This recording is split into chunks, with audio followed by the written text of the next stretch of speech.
Juvvaladinne fishing harbour మన ప్రాంతానికి పెద్ద ఆదాయ వనరుగా మారబోతుందని ఎమ్మెల్సీ బీదా రవిచంద్ర పేర్కొన్నారు. రాష్ట్ర మంత్రి కొల్లు రవీంద్ర, కావలి ఎమ్మెల్యే దగ్గుమాటి వెంకటకృష్ణారెడ్డితో కలిసి కావలి తీర ప్రాంతంలో పలు అభివృద్ధి కార్యక్రమాలలో ఎమ్మెల్సీ బీదా రవిచంద్ర పాల్గొన్నారు.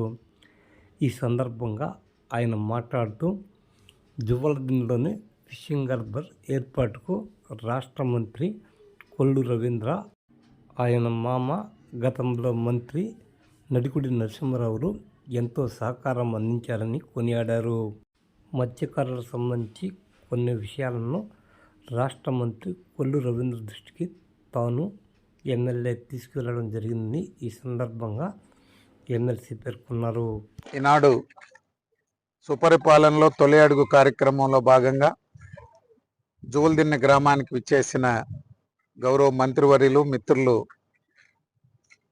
కొల్లు రవీంద్ర గారు, స్థానిక శాసనసభ్యులు, ఈ హార్బర్ నిర్మాణకర్త ఎమ్మెల్యే కావ్య కృష్ణారెడ్డి గారికి ఇప్పుడే అన్ని విషయాలు కూడా తెలియజేశారు. ఇది జువ్వలదిన్నె ఫిషింగ్ హార్బర్ నెల్లూరు జిల్లా కృష్ణపట్నం పోర్ట్లో అనేక సంవత్సరాలు దశాబ్దాలుగా ఉన్నటువంటి హార్బర్కి ప్రత్యామ్నాయ హార్బర్ ఇది. 20 సంవత్సరాల పోరాటం కృష్ణపట్నం పోర్ట్లో ఉన్న ఫిషింగ్ హార్బర్. కొల్లు రవీంద్ర గారు కాదు, కొల్లు రవీంద్ర గారి మామగారు నడుకుడి నరసింహారావు గారు ఆ రోజు హార్బర్ కృష్ణపట్నం పోర్ట్ నుంచి 8లో ఆనాడు మళ్ళీ మంత్రిగా కొల్లు రవీంద్ర గారు మామ ఆనాడు ఏడ ఏర్పాటు చేసేదానికి సహకరిస్తే మళ్ళీ దాన్ని హార్బర్ శాంక్షనింగ్ లో మంత్రిగా కొల్లు రవీంద్ర గారు మనకి చాలా సహకరించారు. వారి ప్రాంతంలో కూడా ప్రతి గ్రామం వారికి సుపరిచితమే. 2018లో ఈ రాష్ట్రంలో ఒకే ఒక్క హార్బర్ శాంక్షన్ అయింది. మనకి 30 కోట్ల నుంచి 300 కోట్లకి ఈ హార్బర్ పెరుగుతూ వచ్చింది. చంద్రబాబు నాయుడు గారు స్వయంగా వచ్చి ఇక్కడ పరిశీలించారు. ఎందుకంటే ఆనాడు శంకుస్థాపన పెట్టి కూడా సెంట్రల్ గవర్నమెంట్లో నీతి ఆయోగ్ నుంచి ఆనాటికి క్లియరెన్స్ లేకపోవడంతో 2011లో వచ్చి ఓన్లీ ఇక్కడ కార్యక్రమం శిలాఫలకం లేకుండా నిర్వహించాం. తర్వాత ఫిబ్రవరిలో మంజూరు కావడం, ఎన్నికలు రావడం, ఎన్నికల తర్వాత టెండర్లు పిలిచి కార్యక్రమం అంతా కూడా ఏది ఏమైనా ఏ ప్రభుత్వంలో నిర్మాణం అయింది ఏదని కాదు, 27 సంవత్సరాల తర్వాత ఈ హార్బర్ని ప్రారంభించుకోబోతున్నాం. ఎమ్మెల్యే గారు చెప్పారు ఇప్పుడే, ముఖ్యమంత్రి గారే స్వయంగా వచ్చని.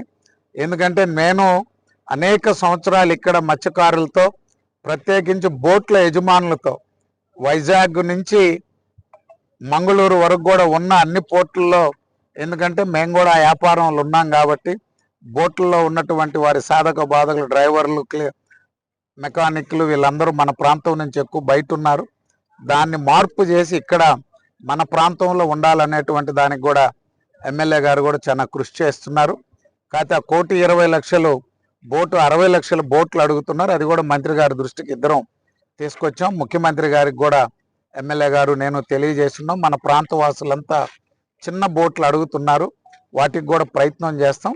త్వరలోనే జువ్వలదిన్నె కేంద్రంగా ఫిషింగ్ హార్బర్ ప్రారంభోత్సవం చేసుకున్న తర్వాత ఇది ఒక పెద్ద వనరుగా మన ప్రాంతానికి మారబోతుంది.